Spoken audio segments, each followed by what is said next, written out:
Ya estamos con todo. 3, 2. De Culiacán a Buenos Aires hay 8.330 kilómetros de distancia. A México y Argentina nos separan al menos 6 países y Uruguay está reclamando que él no es uno de esos países. Esta mexicana y ese argentino somos diferentes en un montón de cosas, pero hay algo que nos une muy recio. Las dos creemos que todo lo que decimos merece ser escuchados. Y por eso estamos hoy aquí, para contarles de los héroes, las heroínas y los momentos populares a 8.000 kilómetros de distancia. Hola, ¿qué tal? Yo soy Carolina Hernández. Y yo soy Vasco, le mandamos un abrazo especial a Mariela, la uruguaya, que estuvo reclamando, Estaba muy consternada. muy amargada. La uruguaya, no una uruguaya, porque probablemente es la única, pero le queremos agradecer esa atención. Dijo literalmente, ignórenme, pero diciéndome que me ignoran. Sí, No me ignoren ignorándome. Así que le mandamos un abrazo.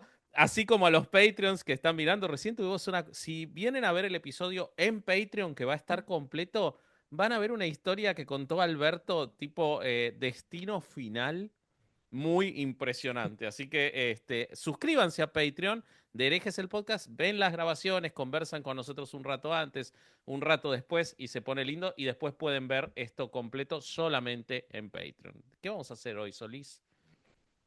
Oye, hoy vamos a estar iluminados con el manto protector de las divinidades. Hoy nos tocó ponernos muy divinos. Para quienes no lo saben y no tienen por qué saberlo, hoy es festivo en México. Hoy estamos grabando en un día festivo.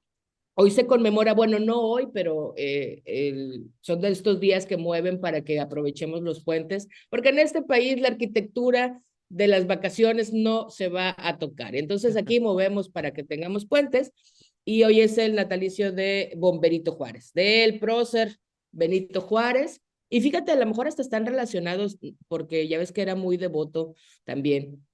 Entonces, a pesar de decir que va a separar la iglesia del Estado, en el Claro, fondo eso me llamó la tenía un atención. corazón muy... No sabía que era devoto porque ¿Te sí. acuerdas? A Hay una ver. anécdota de su hija que creo que esto no está nada confirmado, es un rumor, aquí no estamos para educar, pero según que la hija no se iba a casar más que por lo civil, Ajá. y don Benito dijo, mi hija no es una de esas personas, se va a tener que casar por la iglesia también, porque no será tratada como una cualquiera. Y era como, amigo, pues tú hablaste de lo laico, pero bueno, entonces eso se celebra hoy y estamos de puente para muchas personas, no así para quienes decidieron estudiar periodismo. Si tú que me escuchas estudiaste periodismo, pues seguramente está chambeando. Ánimo, Sí. Acá tenemos al profesor de historia, Patreon, Alberto, diciendo que era muy religioso, muy Benito. religioso. Pero de eso vamos a Sí, hablar en se un sabe. rato, porque me va a tocar empezar a mí con el equivalente. Quiero decir que este episodio fue pedido por el público, así que ustedes pidan que nosotros vamos agregando a la lista de episodios. Y este, en nuestro caso, es la Virgen de Luján y la Virgen de Guadalupe, las dos madrecitas más importantes de cada uno de los rituales nacionales de nuestros países, que por supuesto están muy manchados y tocados por la religión católica y por las apariciones de las vírgenes. El caso mío es un poco distinto en general lo que son las apariciones, pero ahora se los voy a contar y creo que les va a gustar. En Échale.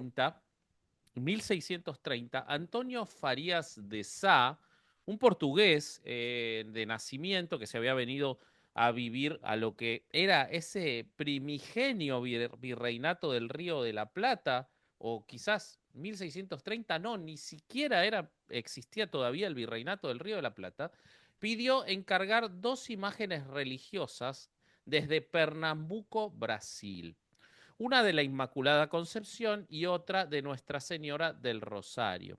Farías de Sá era un hombre muy próspero que quería un oratorio para proteger a su familia y su estampa en Sumampa, en el norte del actual territorio argentino. Hay que tener en cuenta que en esa época, además de la devoción, el pedir imágenes religiosas para tu propiedad era una señal de estatus. Mucho más Mm. si esas imágenes eran abiertas al pueblo a través de un oratorio o lo que sea para brindar devoción. Esa era todavía una señal más grande de estatus. Era casi como tener una iglesia en tu casa. Lo que no se imaginaba Farías era el tamaño del pueblo que iba a terminar visitando su imagen y la devoción que iba a generar esa imagen que él pidió de Pernambuco, ni cómo su nombre, el de un empresario perdido en los tiempos, se iba a inmortalizar por haber comprado una imagen religiosa. Las dos imágenes fueron modeladas en terracota cocida, eran muy o son muy chiquitas, apenas 38 centímetros de altura, con muchos detalles, sobre todo en el rostro. La Inmaculada Concepción, de un rostro muy sereno, era la joya de ese encargo. Las imágenes viajaron en barco hasta Buenos Aires. Hay que tener en cuenta que Santiago del Estero está en el noreste del país, cerca, te diría más cerca de Paraguay que de la ciudad de Buenos Aires. Luego de llegar al puerto de Buenos Aires, una carreta emprendió ese largo viaje de semanas para llegar a Santiago del Estero. Entre los que acompañaban a esa caravana estaba Manuel Costa de los Ríos, un joven esclavo nacido en Guinea Ecuatorial, traído por comerciantes portugueses a Brasil, Brasil el principal importador de esclavos de esa época, y que luego fue trasladado al Río de la Plata. En abril de 1630, ese convoy se detuvo en la posta de Rosendo de Oramas, junto al río Luján. Era una posta, un lugar donde podían recargar víveres, descansar. No había ni un ejido, ni un pueblo, ni nada. Y allí ocurrió algo totalmente inesperado. Los bueyes que llevaban esa carreta se negaron a avanzar. No se movían, no había forma de que se movieran de esa parada cerca del río Luján. Descargaron provisiones, redistribuyeron el peso, pero nada, no había forma de que se muevan. Hasta que descargaron la caja que tenía la imagen de la Inmaculada Concepción. Cuando la descargaron, los animales retomaron su marcha sin esfuerzo y siguieron. Para los presentes no había ninguna duda, obviamente no No podía es haber ninguna obvio. duda de esta historia probablemente ficticia, que era que la Virgen no quería seguir el viaje. Había elegido ese lugar y en ese lugar se quedó. Junto con ella se quedó Manuel, este esclavo, quien había empezado su viaje encadenado y que pidió quedarse junto a la imagen. Obvio, si a mí me dan la posibilidad de desencadenarme para quedarme ahí Claro. y no seguir en la carreta, también lo haría. Fue su primer acto verdaderamente libre. Si bien nunca lo liberaron como esclavo, el quedarse cuidando a la imagen le dio una libertad que jamás había tenido y que jamás pensó tener, porque había nacido esclavo, había viajado esclavo y esclavo iba a seguir si no era por esa situación. Pero lo dejaron al cuidado de la imagen. Este hombre, que había nacido en Guinea, como les decía, en 1604, y tenía apenas 25 años, había sido vendido en Pernambuco, en el lugar donde había sido hecha la imagen, y había sido trasladado a Buenos Aires. Su primer amo había sido Andrea Juan y luego había quedado al servicio de Bernabé González Filiano, que era el administrador del lugar donde quedó la Virgen. Manuel pidió permiso para quedarse y cuidar de la imagen. Se quedaba a encender la lámpara de aceite, a cambiar las flores, a reparar la ermita y a atender a los primeros peregrinos que, enterados de esta historia, comenzaron a llegar al lugar. Él dormía junto al altar, se alimentaba de lo que los fieles le daban y su frase era siempre: yo soy solo de la Virgen. Su imagen se empezó a cimentar, se hizo él tan famoso como la Virgen que empezó a quedar en ese lugar y algunos le empezaron a atribuir milagros a la Virgen y también al negro Manuel, que es Bien. como se lo conocía. Exacto. Uno de los episodios en particular por los cuales se cimentó la leyenda de Manuel y de la Virgen fue la curación de un sacerdote que llegó completamente desahuciado a ver a la Virgen, llamado Pedro Montalvo. Manuel le preparó un té de abrojos recogidos del manto de la Virgen. Me declaro ignorante, no sé qué manto, porque medía 36 centímetros, ahora de repente tiene vestiditos como la Barbie. Eran abrojitos. Sí, sí. O sea, claramente era como esas novias que el manto es más largo que la persona, ¿no? El vestido. Bueno, y lo ungió con aceite de la lámpara. Montalvo se sanó y como dijo, ¿sabes qué? Yo igual me iba a morir. No tenía nada que hacer, me quedo Ya me había despedido de todo de mundo. todo el mundo, Sí. nadie me espera, me quedo de primer capellán de la iglesia. Y entonces ahí se quedó el bueno de, Pedro Montalvo. Manuel murió a los 90 años y fue enterrado cerca de la capilla. Su tumba se ha perdido con los tiempos, no se sabe exactamente, pero si ustedes ven imágenes de la Basílica de Luján hoy, que es gigantesca, es uno de los templos más grandes de la Argentina y sin lugar a dudas el más famoso de la Argentina, seguro, seguro que está enterrado abajo, porque el terreno no daba para más que eso. Bueno, en 2016, la arquidiócesis de Mercedes Luján abrió una causa por la beatificación de Manuel. En Roma ha sido declarado hasta hoy siervo de Dios, es decir, que tiene un milagro confirmado. Estoy haciendo comillas. Caro tiene un buzo, así que no puede usar sus comillas tan apropiadas en este momento, pero las estamos haciendo para los que están en audio, que cada vez son más. Muchas gracias. Y en 1986, el sitio, ahí hizo sus comillas, Caro. El sitio, y muy bostera aparte, remangándose, eso es para otro episodio, otra cosa. En 1986, el sitio donde él cuidó la imagen fue declarado lugar histórico nacional y cada año se hace el festival Soy de la Virgen no más, que era la frase que decía Manuel, y donde se lo honra con candombe, es decir, música de los esclavos, misas y procesiones. Pero no solo Manuel se hizo importante a partir de eso, porque la propia ciudad de Luján nació por esa estancia de la Virgen. Es decir, la ciudad existe a partir de que la Virgen se quedó ahí. A finales Mira, del siglo XVII, el sitio de la imagen se convirtió en punto de peregrinación, se construyeron las primeras pulperías, es decir, los primeros bares, barra almacenes, barra lugares de descanso, hospicios, puestos de agua y refugios para viajeros. En 1755 oficialmente se funda como Villa de Luján en el lugar donde había quedado la Virgen. En 1763 se construye una capilla de adobe y tejas. En el siglo XIX se edifica un templo mayor para recibir a los fieles y en 1887, bajo el impulso del arzobispo León Federico Aneiros, se coloca la piedra fundamental de lo que hoy es la Basílica Nacional de Nuestra Señora de Luján, un edificio precioso y gigantesco ya lo vi, qué diseñado lindo. por el arquitecto francés Ulderic Courtois. Además de lindo, Caro, lamentablemente no nos dio el tiempo para ir a conocer, está cerca de mi casa, la próxima vez iremos. Como la ciudad Sí, existe a partir de eso, vos entrás a la ciudad y lo que está de frente es la basílica. O sea, todo el ingreso a la está propia ciudad es la impresionante. basílica. Después es una ciudad chiquita de 50.000 habitantes, lo importante es la basílica.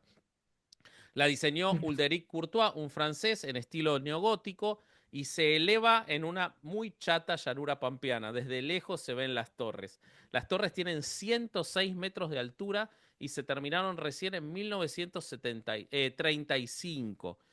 Hay un camarín de plata y oro que custodia a esta pequeña imagen de 38 centímetros. Se tardó más de 50 años en completar la basílica y se hizo mayoritariamente con donaciones de los peregrinos. Donaciones de los peregrinos porque la peregrinación a Luján es la peregrinación más importante del país. Cada año, en octubre, esa peregrinación, llamada peregrinación juvenil, pero que abarca a gran parte de la población, convoca a más de 1,5 millones de personas que La caminan madre. los 60 kilómetros que dividen la frontera de la ciudad de Buenos Aires con la ciudad de Luján. Mi familia tuvo 25 años casa en Luján, o sea que lo viví muy de cerca, y la peregrinación es impresionante, Caro. Es la ruta completa llena, llena de Llena. gente. No, no hay dónde poner a toda esa gente que llega caminando a Luján. Muchos que lo hacen por promesas, por pedidos que le quieren hacer a la Virgen, algunos que lo hacen hasta por una cuestión pagana. Yo he conocido gente que no es muy religiosa, pero que hace la peregrinación como un ritual muy propio y familiar. Y tiene muchas particularidades, incluso políticas, que ahora más adelante les voy a contar. Muchos Mm. peregrinos caminan descalzos, algunos llevan cruces de madera, van empujando sillas de ruedas, cargan fotos de familiares enfermos o ya fallecidos. Hay más de 500 puestos de hidratación y comida gratuita en el camino. Cruz Roja, bomberos voluntarios y defensa civil ofrecen atención médica y más de 1.000 efectivos de seguridad y voluntarios garantizan la seguridad de la asistencia porque se pasa por algunas zonas un poco peligrosas. Además está la peregrinación gaucha, que es muy linda, esa viene más del norte y que se los ve pasar a caballo vestidos de gauchos. Más de 100.000 personas suelen ir a esa peregrinación en la que se organizan fogones, payadas, misas al aire libre. Esa es más divertida. Esa si vas a la ciudad, cuando es la peregrinación gaucha, se escucha música por todos lados, están los borrachos. Esa es más divertida. Y está el caso que siempre sale en el diario todos los años de un veterano de Malvinas llamado Raúl, que desde el año 1983 hace la peregrinación. La primera vez lo hizo descalzo como promesa en agradecimiento a no haber muerto en esa cruenta guerra y ahora lo sigue haciendo ya con nietos grandes. Te Mira. decía que la peregrinación Luján tiene elementos religiosos, políticos, porque en particular durante la dictadura militar del 76 al 83, la peregrinación a Luján era algo que al ejército y al gobierno militar no le caía simpático, no le agradaba demasiado que toda esa gente caminase libre durante ese día, porque podía ser objeto de conspiraciones o de atentados a la seguridad o de excusa para que movimientos revolucionarios se juntaran. Sin embargo, Ujú. por lo religioso del país, nunca pudieron detener la peregrinación. Claro. Hay que tener en cuenta que en esa época, y esto es muy interesante, si bien la jerarquía eclesiástica era favorable al gobierno militar, estaba todo el movimiento de los curas tercermundistas, quienes apoyaban a movimientos revolucionarios o terroristas o guerrilleros, como se le quiera decir, como montoneros, que eran profundamente religiosos también ellos, porque si bien había movimientos trotskistas, los movimientos más fuertes revolucionarios de los 70 eran muy religiosos y muy Mira. creyentes, solo que de la iglesia del tercer mundo, con curas como el padre Carlos Mujica. Entonces, los peregrinos encontraban políticamente de todo, desde gente muy reaccionaria hasta la teología de la liberación. En el año 1979, en particular, 250.000 personas caminaron hasta Luján bajo la vigilancia de las fuerzas de seguridad, muchos llevando fotos de familiares desaparecidos. Se empezaba a hablar de los De la misma desaparecidos, dictadura. exactamente, ocultas entre su ropa o en pequeños medallones. En medio del dolor y el miedo, según un relato, la fe fue un refugio y una protesta muda. Algunas madres de Plaza de Mayo caminaron con pañuelos blancos discretos antes de que se organizaran oficialmente como las madres de Plaza de Mayo que hoy conocemos. Marta, una peregrina de Morón, recuerda: yo sabía que había hombres de montoneros marchando cerca. No hablábamos, pero nos mirábamos. Ellos también buscaban a sus compañeros. Tras el regreso de la democracia, Qué pensá horror. que debía ser probablemente la única manifestación pública que permitían los militares, ¿no? Claro. Eso y el fútbol. Tras el regreso de la democracia en el 84, la peregrinación volvió a tener su carácter más masivo. Pensá que 250 comparado con 1,5 millones sigue siendo poco, es decir, la gente igual no se animaba mucho.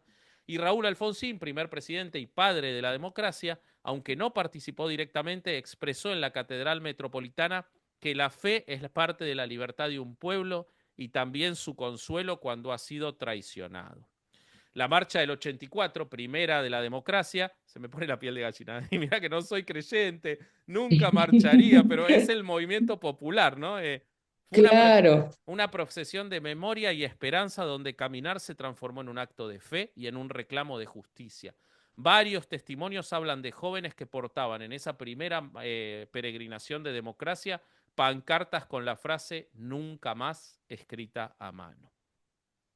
La Virgen, por supuesto, volviendo, es venerada por los milagros que, según la fe popular argentina, ha realizado. Algunos de los más recordados son los relatos de soldados que regresaron vivos de Malvinas, familias que recuperaron a hijos perdidos o quienes superaron enfermedades consideradas incurables. En el 2017 está el relato de una familia que caminó descalza desde San Nicolás hasta la Basílica. Te estamos hablando de San Nicolás a Luján, debemos tener y unos 80 kilómetros, como cumplimiento de una promesa claro, San Nicolás está cerca de Rosario, es para el otro lado. Tras la Ya. recuperación milagrosa de una hija, y la basílica está llena de placas de agradecimiento de toda esa gente, ¿no? Ex votos en plata, fotografías, medallas, partes de prótesis y bastones que dejaron gente que se curó.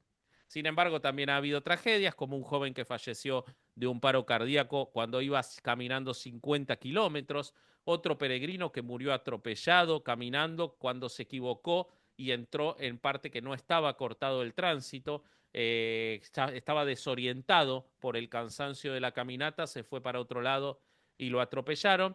Todo esto impulsó el fortalecimiento de los controles médicos, a lo que te conté que es el día de hoy, la presencia de la Cruz Roja y los puestos de hidratación cada 2 kilómetros. Algunas cuestiones económicas de la manifestación. Hay, por supuesto, mucho negocio y es millonario, no al nivel de la Virgen de Claro, Guadalupe que vas a contar ahora, pero hay mucho. Venta informales, rosarios, comida, bebida, que genera una economía propia gigantesca. Se calcula que se mueven más de 100 millones de pesos argentinos en el fin de semana de la peregrinación y el principal beneficiado es la propia Basílica de Luján. El dinero que se dona en concepto de ofrendas en ese día sirve para cubrir todo el año de gastos de la Basílica de Luján. El flujo de dinero es imparable. Por supuesto, no todo es bueno, las religiones evangélicas cada año se ocupan de decir lo mal que está la peregrinación a Luján porque la devoción a una virgen es un acto de idolatría como todo acto mariano y entonces está muy mal, pero sí denme el diezmo que eso me gusta mucho, dicen los evangélicos. claro. En 1930, el Papa Pío XI proclamó a la Virgen de Luján como patrona de la República Argentina, o sea, es nuestra Virgen nacional.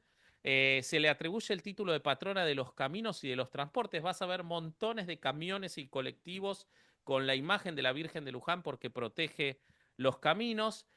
Y su devoción se ha extendido a Uruguay, Paraguay, Chile, Bolivia y comunidades de inmigrantes argentinos en España, Italia y los Estados Unidos principalmente. En la Iglesia Nacional Argentina de Roma se celebra Virgen misa en su honor cada 8 de diciembre y en Malvinas se la considera protectora de los soldados y todavía cada año los sobrevivientes cuando viajan a visitar a quienes quedaron en la isla llevan imágenes de la Virgen de Luján. La Virgen que no siguió su viaje, que eligió quedarse y que desde entonces hace que Ella dijo, aquí me quedo. millones caminen hacia ella, porque sienten que en Luján hay un lugar donde, se crea o no, hay esperanza que nunca muere. Dicen que cuando llegan algunos sienten una mano invisible en el hombro y un susurro que dice, ella te esperaba. Si son chicos, quizás es el sacerdote que les susurra, pero no, al Puede otro. ser. Exactamente. Y hay muchos que dicen que todavía se puede ver al negro Manuel cuando toda la basílica está oscura encendiendo la lámpara que ilumina el camarín de la Virgen. Ok.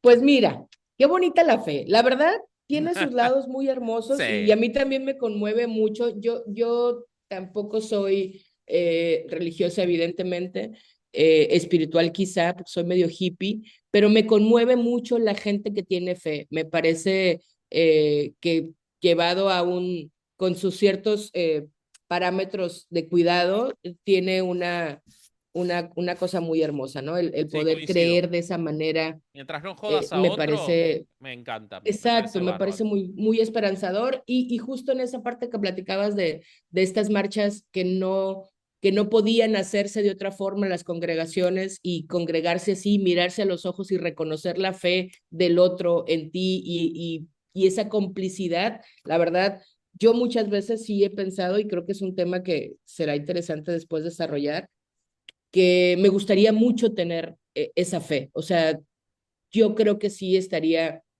dispuesta a sacrificar algunas cosas por tener esa fe ciega que O sea, es tienen algo que te algunas personas. gustaría, que de cierta forma, Sí, diría, lo envidias lo de envidio un otros. poco, Ok. el de verdad confiar desde esa forma y no tener que estar cuestionando todo, o decir, pero es que cómo pudo una paloma, o sea, ese tipo de cosas, decir, güey, puede ser, no, no sabemos todo, ¿no? Y hay un huequito en mi mente analítica que dice, no sabemos todo, quizá, ¿no? Permitirle como ese espacio me gustaría, pero pon tú que no, porque fui a la escuela. No, no se crean, está muy mal ese comentario.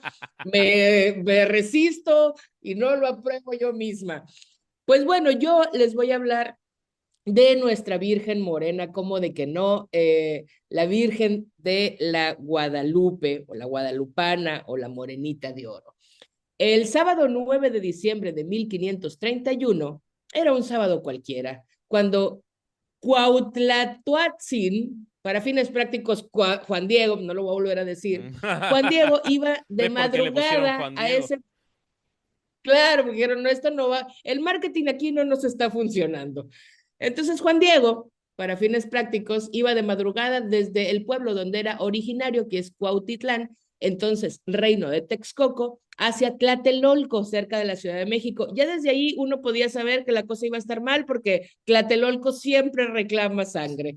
Pero entonces resulta que Juan Diego, quien estaba ya casado ante la ley de Dios con una mujer de nombre María Lucía, ambos bautizados, por supuesto, por los franciscanos, iba ese sábado a lo que sería el catecismo, ¿no? Iba a aprender más sobre la palabra de Dios y a participar de la Eucaristía en misa, según cuenta la historia católica.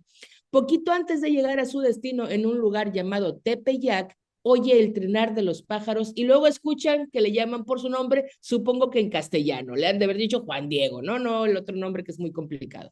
Entonces escucha su nombre, sube a la cumbre del cerro y ve a una mujer que se le presenta como la perfecta, siempre Virgen Santa María, Madre del verdadero Dios. Ante tal presentación, pues tuvo que quedarse ahí a escucharla y la Virgen le dice que vaya en su nombre a pedirle al obispo capitalino, el franciscano Juan de Zumárraga, la construcción de una iglesia en el lugar de la aparición. Juan Diego le dice, ¿por qué no? Voy a ir, soy un indio cualquiera, me van a hacer caso, si te creo, ahí voy. Ahí va y le pide al obispo y para sorpresa de nadie, pues el obispo me lo retacha sin respuesta y le dice, sí, vemos. Juan Diego va y le dice a la Virgen, pues, ¿qué crees? No me creen. La Virgen le dice, ve otra vez. Y así estuvieron 4 veces, hasta que la cuarta vez le dice Juan Diego, mira, no me lo van a creer. Dame algo más que tu palabra. Entonces, el martes 12 de diciembre, mientras Juan Diego se dirigía de nuevo a la ciudad, la Virgen se le volvió a presentar y le dijo, mira, vete por unas flores y tráemelas allá arriba. Juan Diego le dijo, pues diciembre, no sé cómo funcionan las cosas en el cielo, pero aquí en diciembre no hay flores. Y le dice a la Virgen, ve que va a haber flores. Entonces Juan Diego sube al cerro y encuentra unas flores muy hermosas. Las recoge, las coloca en su tilma, que es esta manta que en náhuatl significa manta o capa, y se las lleva a la Virgen y le dijo, ahora ve y llévaselas al obispo, a ver si ahora sí te cree, dile que yo las mando, ¿no? Entonces llega Juan Diego con el obispo, deja caer las flores y en el tejido de su manta aparece como de que no, inexplicablemente impresa la imagen de la Virgen que ya era morena desde entonces, ¿no? Wow. Caso cerrado, milagro confirmado, la iglesia rápidamente dice, sí, cierto, no se puede discutir tal cosa, vamos a construirle su ermita y su templo aquí, ¿no? A partir de entonces, la Virgen de Guadalupe se convirtió en el corazón espiritual de la Iglesia de México. La historia tiene todos los ingredientes de un relato perfecto para la evangelización de los pueblos indígenas. Una aparición celestial, un elegido humilde, una Virgen morena y pruebas milagrosas, flores en diciembre. No es casualidad que la imagen de la Virgen de Guadalupe combinara elementos cristianos con símbolos de la cosmovisión indígena, lo que facilitó la conversión de los nativos a la nueva fe impuesta por los españoles. Hay que recordar como contexto importante que esta historia que la historia comienza en 1531, es decir, apenas unos 10 años después de que los españoles ocuparan la Ciudad de México, en ese momento Tenochtitlan, capital del Imperio Mexica. Con la ayuda de los pueblos indígenas, se sabe que fueron los tlaxcaltecas los que hicieron todo, pero ese es para otro tema. El hecho es que esto marcó el fin de la era mexica y el inicio de la conquista española de América. En 1531, el virreinato de la Nueva España no se había terminado de acomodar. Todavía ahí había como que unos indios que se alebrestaban y se ponían un poco punks. Entonces, la llegada de la Virgen de Guadalupe se convirtió en este símbolo de evangelización del Nuevo Mundo, que también unía las creencias prehispánicas con las de la región.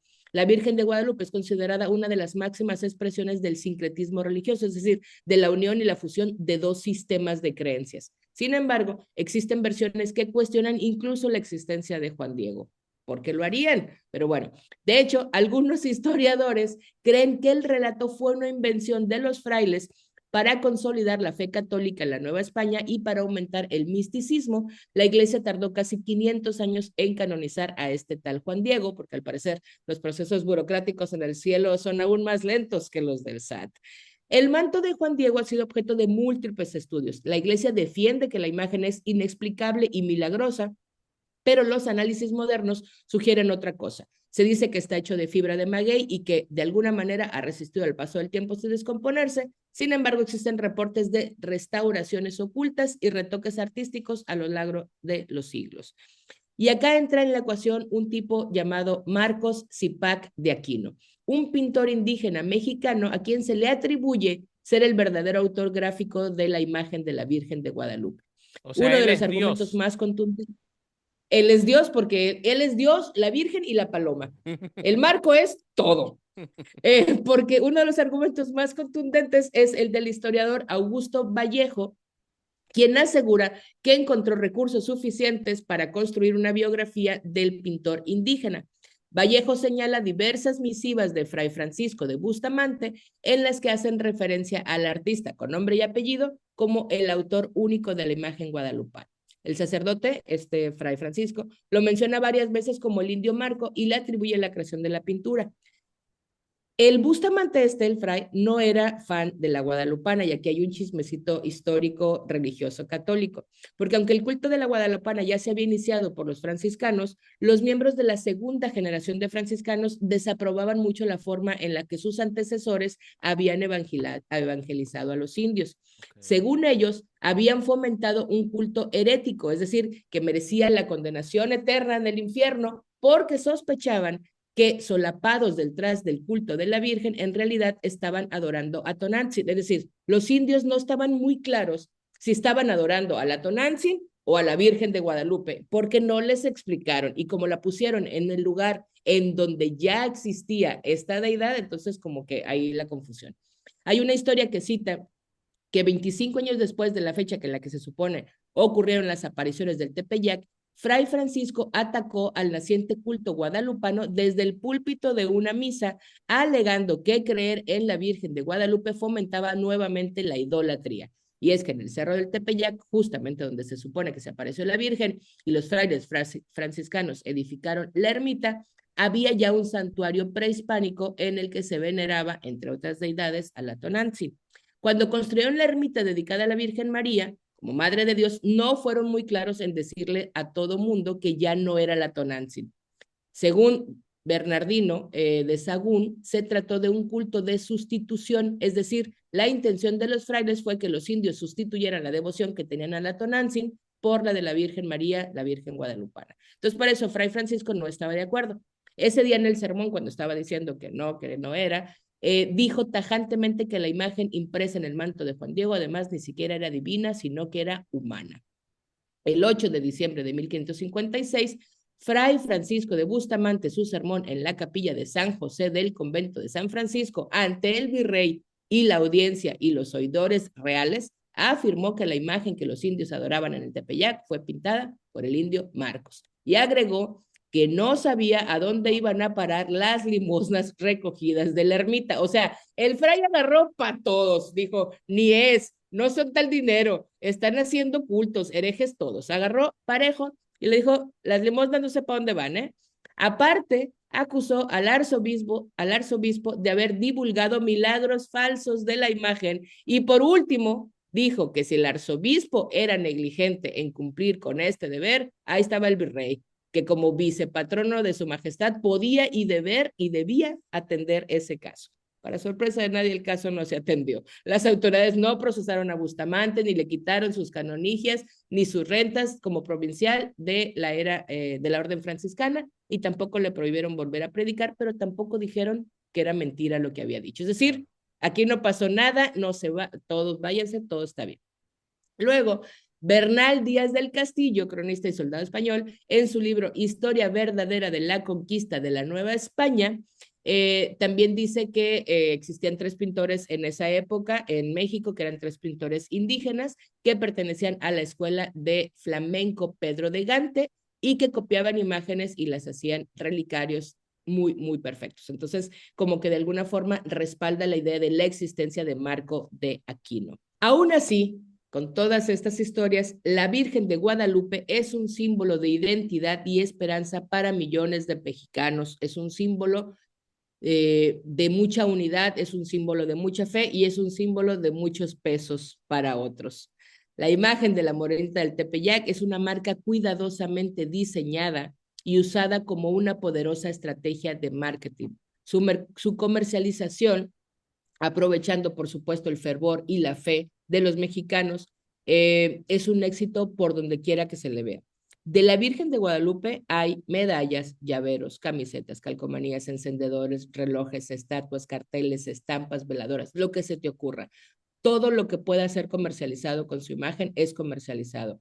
Incluso hay una tendencia a una moda de estas llamadas kitsch, estoy haciendo un poco comillas, en donde usar una playera con la Virgen de Guadalupe y hacerla modificaciones artísticas también genera mucho más interés. De la Guadalupana, el marketing de la Guadalupe cumple con las reglas básicas de cualquier marca. Un storytelling cautivador, una adaptación del mensaje, es decir, read the fucking room, es decir, dijimos que era la Tonantzin o no, es saber a quién le estamos hablando, y un mercado muy ávido de creer. De acuerdo con el estudio de Statista, entre los países donde la religión se muestra como muy importante en la vida de los encuestados, México se posiciona como el séptimo de una lista de 45. Wow. Es decir, toda la población, la mayoría de la población afirma que el papel de la religión tiene un papel muy importante, que la religión tiene un papel muy importante en sus vidas. Predomina el catolicismo, el cual conlleva en algunos tiempos del año un peculiar evento que logra registrar millones de asistentes en solo un par de días. Y eso es el 12 de diciembre, las peregrinaciones a la villa. Son una cosa impresionante. En 2022, el santuario rompió récord de visitante con 12 millones 500 mil peregrinos. Eso es una locura que tiene que ver con un montón de logística, pero también con marketing, pero también con seguridad, pero también con un montón de cosas, porque esto lo coloca a la villa como uno de los principales destinos turísticos religiosos del mundo, incluso a veces por encima del Vaticano y de Jerusalén. En estas procesiones suceden, como decíamos también, esta parte de la fe, suceden cosas muy hermosas por la congregación y por la devoción, pero también suceden cosas muy crueles. Los peregrinos van de rodillas, llegan sangrantes a la villa, van descalzos, van haciendo esfuerzos increíbles por avanzar en esta procesión y dejando tal cual literalmente pedazos de carne en el camino. Sucede algo muy particular también y muy horrible que muchas personas, muchos peregrinos llevan a sus perros y luego los dejan en la villa o se pierden. Hay ya todo un movimiento alrededor de los perritos de la villa, porque tú sabes que cada 12 de diciembre habrá perros allá abandonados, entonces hay como movimientos que están esperando ese día para hacer gestiones alrededor de eso, pero todo lo que implica 12 millones de personas congregadas en una basílica, que si bien es una basílica grande, pero no da para meter 12 millones, imagínense la dimensión de eso. Es una derrama económica impresionante. Todo lo que se vende ahí en la basílica genera ingresos que pueden ser asimilados a cualquier industria, y esto teniendo en cuenta que solo son 2 días, el 11 y el 12, la madrugada del 11 y luego el 12. Es un evento que está televisado como dato de la cultura popular. De ahí salió el meme de Itati Cantoral, una actriz acá que en una de las ceremonias cantó de una forma muy particular la canción de la Guadalupana. Es todo un espectáculo del show business también, es decir, se hace un espectáculo que se televisa, van los mejores artistas o los más reconocidos y le cantan a la Virgen de Guadalupe, y hay una devoción y una fidelidad alrededor de ella, siendo ciertamente la Virgen Morena una de las deidades, de las figuras religiosas que más se usan en todo el país. A diferencia de lo que comentabas de la Virgen de Lanús, Luján, que le Luján, Luján. atribuyen Lanús no. milagros. de Luján, perdón. Lanús no podría ser por una cuestión No podría, no, de gas y de luz. no sigas, detente. Estaba cantándola en mi mente. De la Virgen de Luján, es que, ves que decías que había algunos milagros por personas que aparecieron. Aquí ni la Virgencita de Guadalupe nos ha podido regresar a los 120,000 desaparecidos que hay en el país, pero aún así la fe es muy, muy fuerte. Esa es nuestra Virgen Morena, Escucha, una cosa no, impresionante. es espectacular. Hemos tenido oportunidad de hacer algún episodio sobre el tema y hay cosas, o sea, que no dan, por supuesto, los tiempos, pero desde el registro por parte de una empresa china de la Virgen de Guadalupe, Carlos Slim, haciendo, o sea, es enorme, pero me quiero quedar Todos con comercializan con ella. otra cosa, sí, total. Vos decías que un problema que había y que era lo que denunciaba este sacerdote, qué huevos lo de ese sacerdote, pero que no estaba Sí. claro a quién adoraban, ¿no? En ese momento, en el Tepeyac. Yo siento, Ujú. como extranjero que tiene un tanto vínculo con México, que eso sigue siendo el caso al día de hoy. Yo siento que los mexicanos no tienen tan claro que son católicos como que son guadalupanos.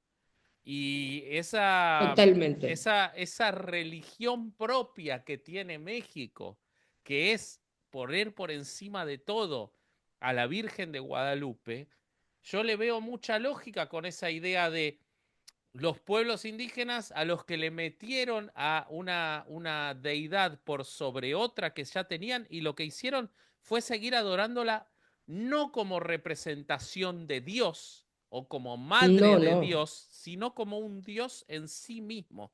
O sea, la Virgen en Sí. México es un Dios, no es la madre de Jesús, es un Dios.